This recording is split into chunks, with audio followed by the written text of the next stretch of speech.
Senadoras, boa tarde, como presidente da mesa, senador Chico, senador Plínio, que me precedeu aqui na tribuna, senador Eduardo Girão, senador Cleitinho, todos presentes, senador Wellington.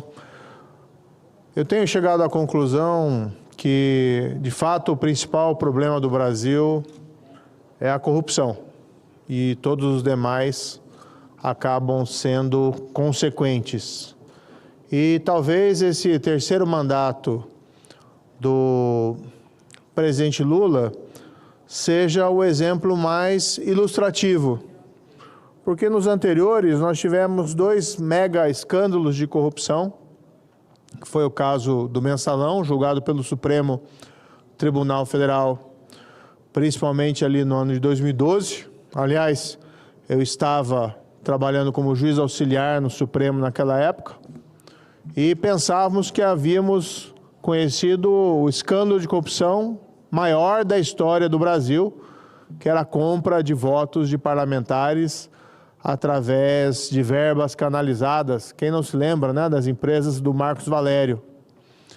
Mas logo adiante, em 2014, foi iniciada a Operação Lava Jato e descobrimos um esquema de corrupção ainda maior, no qual empresas, grandes empreiteiras brasileiras, maiores empreiteiras brasileiras, fraudaram repetidamente licitações da Petrobras, fixando entre elas qual que seria o resultado, quem seriam as ganhadoras, e propiciando que as demais apresentassem propostas que, na verdade, não eram reais, ou propostas com preço de antemão superior àquela definida como vitoriosa. Concomitantemente, com pagamento de propinas, subornos, da ordem de 1 a 3% a diretores da Petrobras, a gerentes da Petrobras, a agentes políticos e a partidos políticos.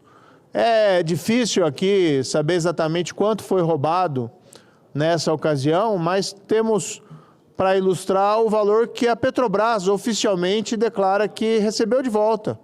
E esse valor foi superior a 6 bilhões de reais. Então, estamos falando aqui de mega escândalos de corrupção. Quando nós pensamos que o estado da arte havia sido alcançado em matéria de corrupção pelo governo do PT, nós nos surpreendemos com esse novo escândalo, roubo. E aqui temos que usar as palavras corretas: roubo dos idosos, roubo dos aposentados, roubo dos pensionistas, roubo das viúvas, roubo dos órfãos. Os valores ainda estão sendo calculados, mas há quem aponte cerca de 6 bilhões de reais, mas dessa feita não tirado de uma estatal, o que não deixa de ser grave, mas sim tirado dessas pessoas mais vulneráveis. Eu vejo hoje matéria no Globo da jornalista Malu Gaspar, título: Salvação dos aposentados. Esquerda brigou para manter descontos que levaram à fraude no INSS. E ela faz um retrospecto histórico de como votações no Congresso, nesse Congresso, mas impulsionadas por emendas apresentadas por partidos de esquerda, notadamente pelo PT, permitiram a flexibilização desses descontos sobre aposentadorias e pensões do INSS para direcionamento para sindicatos e associações amigas, como, por exemplo, a CONTAG, que hoje é presidida por um filiado do PT, ou esse sindicato que hoje tem por vice-presidente o irmão do presidente Lula, o tal do Frei Chico. E agora, o que acontece? Flexibilizados os controles, diminuídos os mecanismos para aferição de que aqueles descontos eram realmente autorizados, eram baseados na vontade desses pensionistas e aposentados, não vemos com nenhuma surpresa o fato de que a oportunidade foi aproveitada.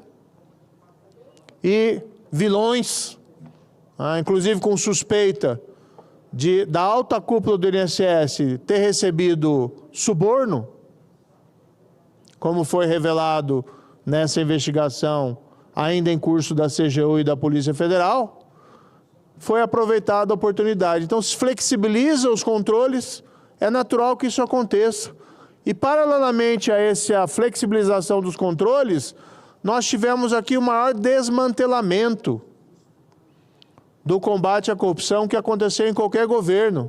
Aqui, com a contribuição de alguns ministros do Supremo Tribunal Federal, que vilificaram o combate à corrupção e passaram a anular condenações válidas e legítimas da Operação Lava Jato, com argumentos que não se justificam, com uma competência, inclusive, também duvidosa, como apontado, inclusive, em votos vencidos nesses julgamentos.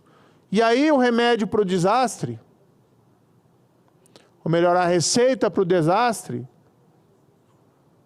é clara. Aumenta as oportunidades e diminui os riscos.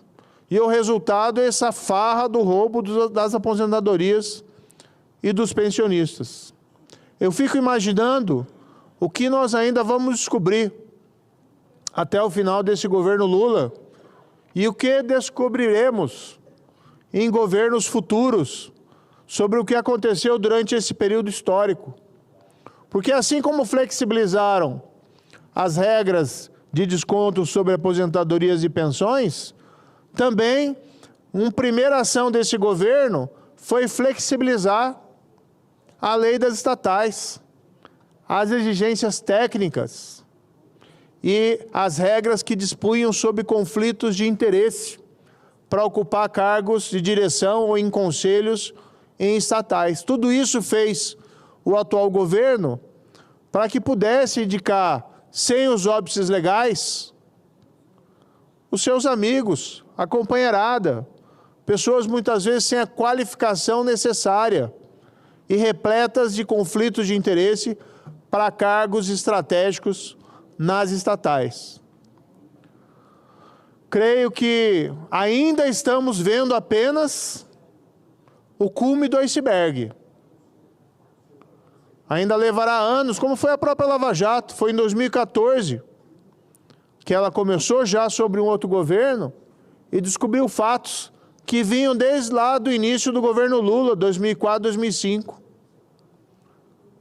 Se essa flexibilização das regras, se a diminuição dos riscos gerou esse grande escândalo do INSS para favorecer financeiramente sindicatos e associações amigas do governo e levar ao enriquecimento pessoal de alguns servidores públicos inescrupulosos, eu fico pensando o que pode estar acontecendo, ou o que já aconteceu nessas estatais, onde essas mesmas regras foram flexibilizadas, as regras que exigiam aí requisitos técnicos para as nomeações. Porque isso não